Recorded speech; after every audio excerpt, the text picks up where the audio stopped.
Communiqué numéro 0010/Celcom/MNK. Itangazo nimero 0010. Itangazo ryo guhakana amakuru avuga ko itorwa rya Clovis Mutuva umunyapolitiki. Kuva hatangazwa ko bwana Clovis Mutuva umunyapolitiki yatawe muri yombi nyuma y'ikorwa ry'ubutabera ryakozwe n'ubutabera bwa gisirikare ku mbuga nkoranyambaga hakomeje gukwirakwizwa amakuru y'ibihuha adafite ishingiro kandi ataragenzurwa. Hari inyandiko zimwe zigerageza guha abayobozi ba politiki n'aba gisirikare inshingano cyangwa imigambi badafite. Ibyo ntibireba guverinoma cyangwa guverineri wa gisirikare wa Kivu y'Amajyaruguru, ahubwo bireba inzego z'ubutabera za Repubulika ya Demokarasi ya Kongo. Urwego rushinzwe itumanaho rwa guverineri w'intara ya Kivu y'Amajyaruguru ruributsa mu buryo budasubirwaho kwifatwa ry'umuntu rishingiye ku cyemezo cy'ubutabera rigomba gusobanuka mu rwego rwo kubahiriza amategeko. Kubera iyo mpamvu, amakuru agamije kwerekana ko ifatwa rya bwana Clovis Mutuva ryaba ari igikorwa cyateguwe na politiki cyangwa umugambi wo guharanira ubutegetsi nta shingiro afite. Urwego rushinzwe itumanaho kandi rwabonye ko hari abantu bafite imigambi mibi bakoreshwa na bamwe mu banyapolitiki bashaka kwigaragaza cyangwa bagamije guteza umutekano muke, bakomeje gukwirakwiza urujijo no kongera umwuka mubi mu bantu. Ibyo bikorwa bigaragara nk'ibigamije kuyobya abaturage, hakwirakwizwa amakuru y'ibinyoma ashobora guteza uburakari, amacakubiri n'umwuka w'amakimbirane muri sosiyete. Itangazamakuru ryemewe na leta rirahamagarira abaturage kugira ubushishozi, kudakwirakwiza amakuru ataragenzuwe no kutemera ibihuha bitangwa nk'aho ari ukuri.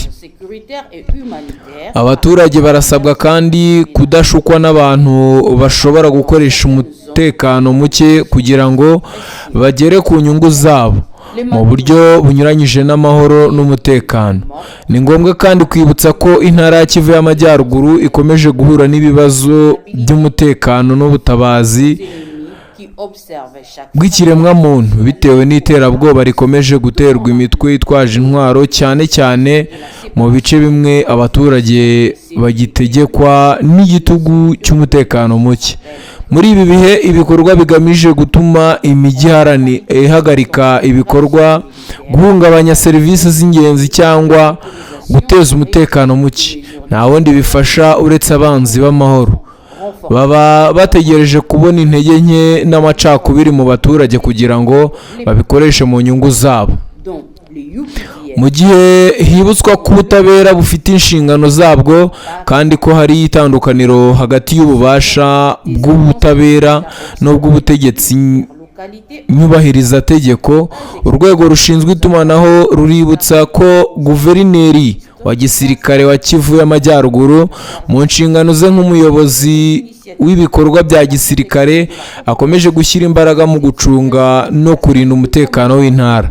Ingamba zo gukurikirana no kugenzura umutekano zikomeje kongerwa ku bufatanye n'inzego zibifitiye ububasha ndetse n'abafatanyabikorwa bo mu karere barimo UPDF ya Uganda mu rwego rwo gukumira no guhagarika ibikorwa by'imitwe yitwaje intwaro. Ku bihuha by'imirwano, hari intambwe imaze kugaragara mu duce dutandukanye twahoze twugarijwe cyane n'ibitero by'imitwe yitwaje intwaro n'ibikorwa by'iterabwoba. Ibi byagezweho binyuze mu bufatanye bw'inzego z'umutekano ndetse n'ibikorwa bigamije kurengera abaturage. Kubera iyo mpamvu, urwego rushinzwe itumanaho rwa guverineri wa gisirikare wa Kivu y'Amajyaruguru rurahamagarira abaturage bose gutuza, kugira inshingano no gushyira hamwe. rurabasaba kandi kureka ubutabera bwa Kongo bugakora inshingano zabwo cyangwa se bukuzuza akazi kabwo hakurikijwe amategeko no kwanga kugwa mu mutego wo kuyoborwa n'ibihuha cyangwa amakuru agamije kuyobya abantu. Abaturage barashishikarizwa gukomeza kuba maso, kwishingikiriza ku makuru yemejwe n'inzego zemewe no kwanga gukoreshwa mu migambi iyo ari yo yose ibangamiye amahoro n'umutekano.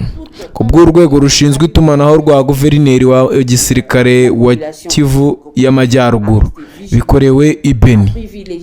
Les informations confirmées par les canaux officiels et a refusé d'être utilisées dans des agendas hostiles à la paix pour la cellule de communication faite à Beni.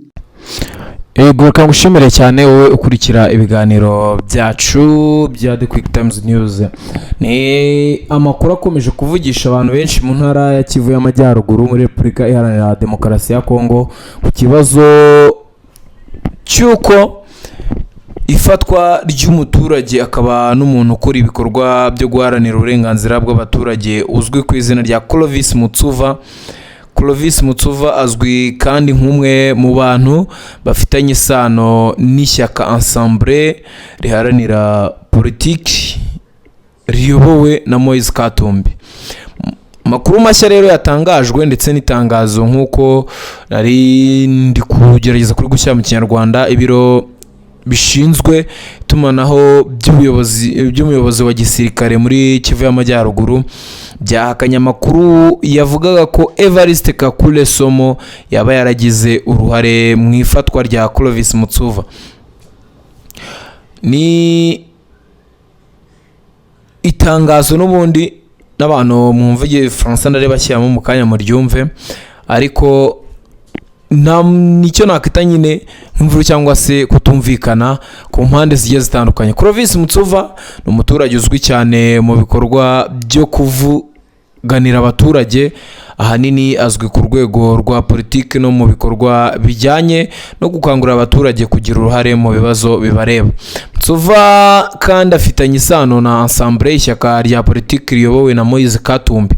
Ni muri uwo murongo w'ibikorwa bye aho amakuru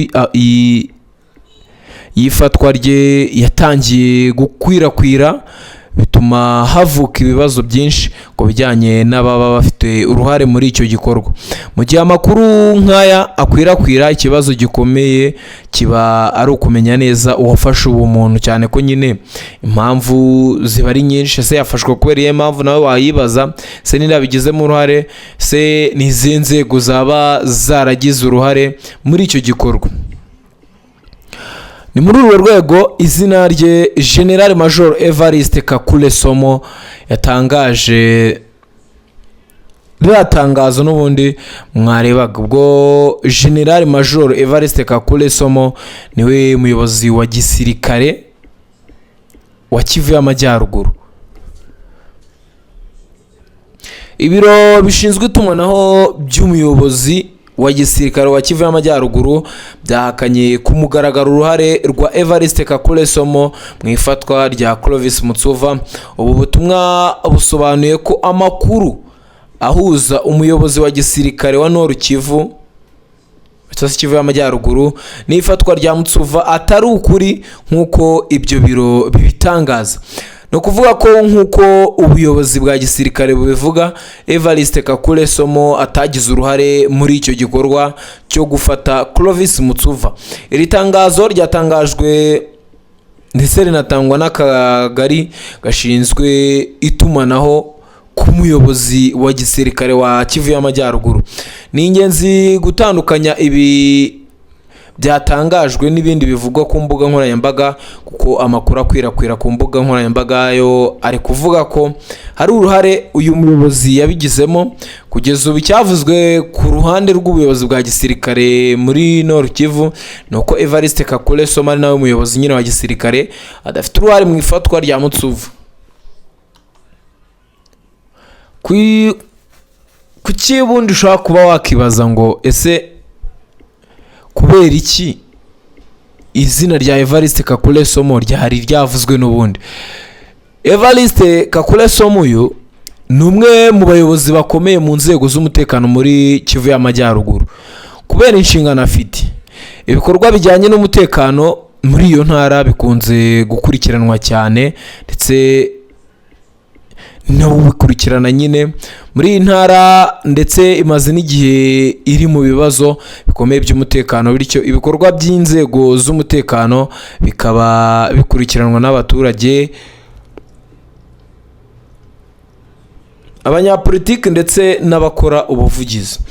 Iyo umuntu uzwi mu bikorwa bya politiki cyangwa mu guharanira uburenganzira bw'abaturage afashwe, birumvikana ko abantu bahita bibaza niba hari inzego z'umutekano cyangwa abayobozi bakuru baba babifitemo uruhare. Muri uru rwego rero izina rya General Major Evariste Kakule ryagiye rivugwa cyane, ariko babishyizeho umucyo, batanga itangazo ko niwe nta ruhare abifitemo cyane.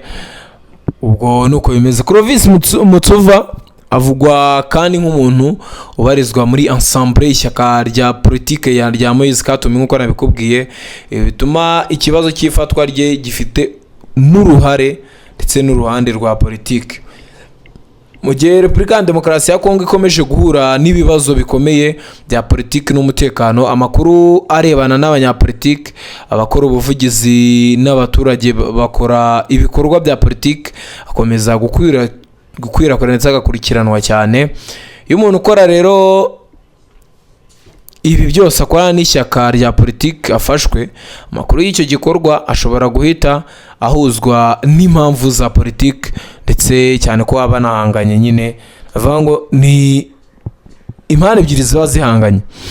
Mu gusoza rero icyo nabubwira nuko ibiro bishinzwe itumanaho nyine by'umuyobozi wa gisirikare wa Nord Kivu cyangwa Kivu y'Amajyaruguru byahakanye uru ruhare rwa General Major Evariste mu ifatwa rya Clovis Mutsuva, umuturage uzwi cyane nk'ukora ibikorwa byo kuvuganira abaturage, ndetse akaba afitanye isano na ensemble y'ishyaka rya Moise Katumbi. Kugeza ubu ku ruhande rw'ubuyobozi bwa gisirikare no ntara muri Kivu y'Amajyaruguru ubutumwa burasobanutse, wenda ntabwo turamenya iby'uyu Clovis Mutsuva ndetse ngo tunakomeze kuba twabikurikirana. Gusa icyo wamenya nicyo nyine, nuko ibintu bitaba byoroshye cyane, ariko turakomeza tugukurikiranire. Ese ibyo biraza kugarukiraho cyane ko ubona ko abanyapolitiki ari muri Kongo ntabwo ibintu biba bimeze neza cyane, bari mu mwuka utari mwiza. Reka ngushimire cyane ngo gukomeza kuri ibiganiro bya The Quick Times News kugira ngo dukomeze kubana uko bigenda bikugeraho. Communiqué numéro